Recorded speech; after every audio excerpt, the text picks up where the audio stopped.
Bonjour, alors je vais faire la correction de cette feuille d'exercice en vidéo. Ce sera beaucoup plus simple pour vous expliquer. Alors le premier exercice, il fallait entourer d'une même couleur les figures qui ont la même aire. Vous voyez déjà là, l'unité d'aire elle n'est pas précisée. On ne sait pas si c'est un carreau, ça peut très bien être aussi un demi-carreau comme unité. Elle n'est pas précisée, donc ça veut dire qu'on peut prendre ce qu'on veut. Donc le plus simple c'est de prendre un carreau. Par contre si on choisit une unité, on choisit bien la même pour toutes les figures, sinon après on va avoir des erreurs. Ça va pas correspondre du tout. Alors, pour le premier, on a juste à compter le nombre de carreaux. Les 4 qui sont ici sont assez faciles. On compte combien j'en ai. 1, 2, 3, 4, 5, 6, 7, 8, 9, 10, 11 et 12. Donc ici, l'air, elle vaut 12. On fait pareil ici. 1, 2, 3, 4, 5, 6, 7, 8, 9, 10, 11, 12. On se rend compte qu'il y a aussi 12 carreaux. Donc ces deux figures-là, déjà, ils ont la même aire. Hop, je peux les entourer. Je vais passer à celle-là et celle-là parce qu'elles sont plus simples, on verra pour les autres après. Ici, je fais pareil. On compte et on se rend compte qu'il y en a 1, 2, 3, 4, 5, 6, 7, 8, 9, 10, 11. Donc celle-là, elle n'est pas égale à mes deux autres. Et celle-là, si je la compte, 1, 2, 3, 4, 5, 6, 7, 8, 9, 10, 11, 12. Il y en a 12. Donc, elle est égale aux autres. Donc voilà, les aires, c'est compter combien d'unités d'air je peux mettre dans ma figure. Donc l'aire des figures qu'on a entourées, elle vaut 12. 12 carreaux. 12 unités d'air qui sont les carreaux. Alors, pour la suivante, là, comment on va faire? Ici, on a des carreaux entiers, mais ici, les carreaux ont été coupés, puisqu'on a un triangle rectangle. Il y a deux façons de faire. Il y a une façon un peu plus, on va dire, compliquée à manipuler, et une autre façon beaucoup plus simple. Alors déjà, ce qu'on pourrait faire, et je pense que certains d'entre vous, c'est ce que vous avez fait, c'est la version un peu plus compliquée, parce qu'on va, en fait, on va mettre des bouts avec des bouts. Par exemple, ici, ce bout-là, là, on pourrait très bien le compléter, le mettre ici. D'accord? Donc on va chercher à découper un petit peu ma figure et puis à compléter les petits bouts qui manquent pour avoir en fait des carreaux entiers. C'est plus pratique à compter que des carreaux entiers. On peut pas compter des bouts de carreaux comme ça. Donc on va compléter les petits trous qui manquent. Ici c'est pareil. J'ai ce morceau-là ici. Il va venir pile poil compléter le carré qui est ici. Donc on va compléter comme ça. Ça change pas mon air, je fais juste du déplacement. Bon, il y a plus simple que faire ça, des petits déplacements, des petits bouts par des petits bouts. Je vais vous montrer une autre technique qui, je pense, est plus simple. C'est que vous voyez ici, j'ai un triangle rectangle, et je vais le compléter par un rectangle entier. Et normalement, vous devez observer quelque chose. Et oui, c'est la moitié. Notre triangle jaune, ici rectangle, c'est la moitié de mon grand rectangle. Donc j'ai plus qu'à compter en fait le nombre de petits carrés de mon grand rectangle et de diviser donc du coup par 2 pour avoir l'aire de mon triangle rectangle. Donc je compte 1, 2, 3, 4, 5, 6, 7, 8, 9, 10, 11, 12, 13, 14, 15, 16, 17, 18, 19, 20, 21, 22, 23, 24. Donc là j'ai 24. Là mon aire est égal à 24. Divisé par 2, donc 12. Donc l'aire de mon triangle, du coup, elle vaut 12. Du coup, elle vaut comme les autres. Du coup, celle-là, je peux l'entourer. Pour celui-là, je vais faire la même chose, sauf qu'il est encore tarabiscoté, ma figure. Donc, ce que je vais faire, c'est que je vais d'abord compter ceux qui sont en entier. Donc, je vais couper ma figure par là, par exemple. Ceux-là, ils sont en entier. Donc, je peux les compter. J'en ai 1, 2, 3, 4, 5, 6, 7, 8, 9, 10.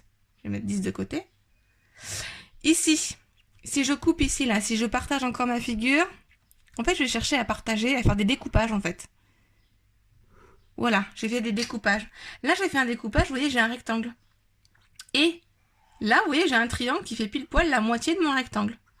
Du coup, je vais compter mon rectangle. J'en ai 1, 2, 3, 4, 5, 6. Et je vais prendre la moitié, c'est 3.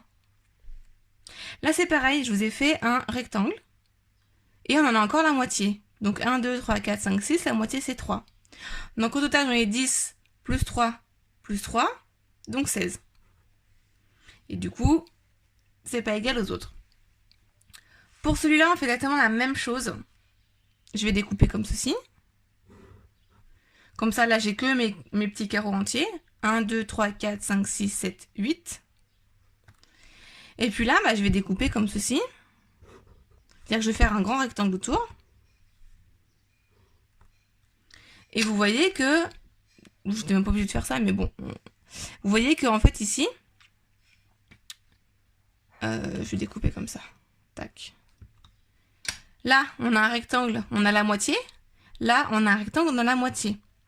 En fait, j'aurais pu aussi mettre cette partie-là, là. J'aurais pu la mettre ici, en fait. Du coup, comme figure, ça me donne ça. Cette partie-là, je la mets là. Donc, du coup, j'ai juste ça à compter. Donc, 1, 2, 3, 4, 5, 6. Du coup, j'ai 6 plus 8, hein, 14. Donc, ça et ça fait 14. Et pour la dernière, je découpe. Par exemple, comme ça. Alors, peut-être que vous n'avez pas fait comme moi, comme découpage. Hein. L'important, c'est que vous ayez trouvé les mêmes résultats que moi. Ici, je vais redécouper là. Voilà. Ici. Voilà. Je fais des rectangles, c'est plus facile avec des rectangles. Donc ici, je compte déjà ceux qui sont entiers. 1, 2, 3, 4, 5, 6. Donc j'en ai 6. Et là, vous voyez, j'ai fait 2 rectangles. Alors, soit comme tout à l'heure, je peux mettre cette partie-là ici, ce sera beaucoup plus simple. Soit je fais la moitié de ce rectangle-là, plus la moitié de ce rectangle-là. C'est pareil. Donc je vais faire plus simple. Je vais mettre ce morceau-là ici. Donc comme ça, j'ai mon rectangle entier. Là, celui-là, il est vide. Donc 1, 2, 3, 4, 5, 6. Et du coup, ça fait 12. Donc celui-là, je peux aussi l'entourer, puisque son aire est égal à 12. Voilà donc pour l'exercice 1, enfin le petit 1 de l'exercice 1. Pour le deuxième, alors celui-là n'était pas très compliqué, on demandait de comparer les aires. Donc comparer, c'est savoir s'il y a des aires qui sont égales, s'il y a des figures dont les aires sont égales, s'il y en a qui sont plus petites ou plus grandes. Donc, mais je ne veux pas compter, hein, je ne vais pas m'amuser à compter les carreaux. Donc ce que je peux faire encore une fois comme tout à l'heure, c'est que je peux faire des déplacements. Par exemple, si je coupe ici, vous voyez bien que cette partie-là, là, mon demi-disque là, hop, il va pouvoir rentrer ici. C'est-à-dire qu'en fait, je vais avoir ça comme figure. Je vais avoir un rectangle. Exactement comme celui qui est à côté. Donc on peut déjà dire que la figure 1, je vais l'appeler figure 1. Je vais l'appeler figure 2. Et figure 3.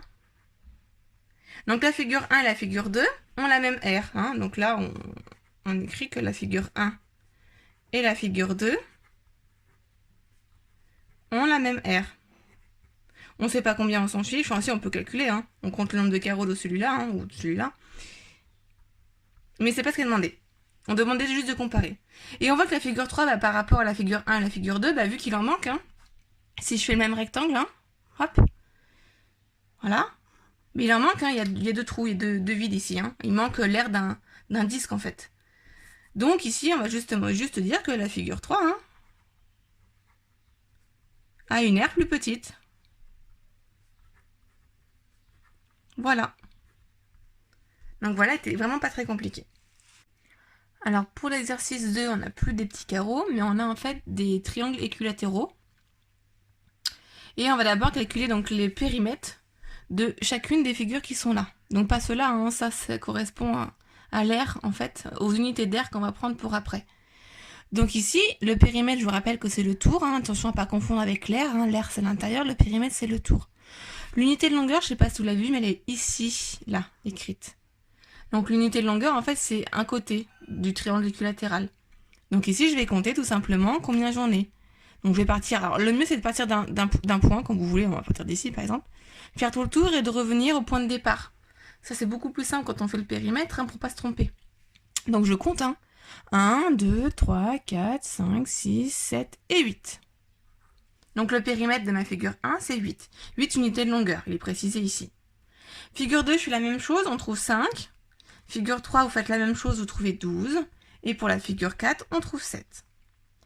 Maintenant, on va prendre l'aire, donc l'intérieur. On va prendre comme unité d'air l'aire de ce triangle-là. C'est-à-dire qu'on va compter combien de triangles on peut mettre à l'intérieur de ma figure 1. Puis pour la figure 2, pareil, la figure 3 et la figure 4. Alors d'abord la figure 1, je peux en mettre 1, 2, 3, 4, 5, 6. Figure 2, je peux en mettre 3. Figure 12, vous compterez, je peux en mettre 12. Et la figure 4, on peut en mettre 5. Maintenant, on va faire la même chose, mais cette fois-ci, comme unité, on va la changer. On va prendre cette unité-là, qui est l'unité d'un losange, l'unité d'air d'un losange.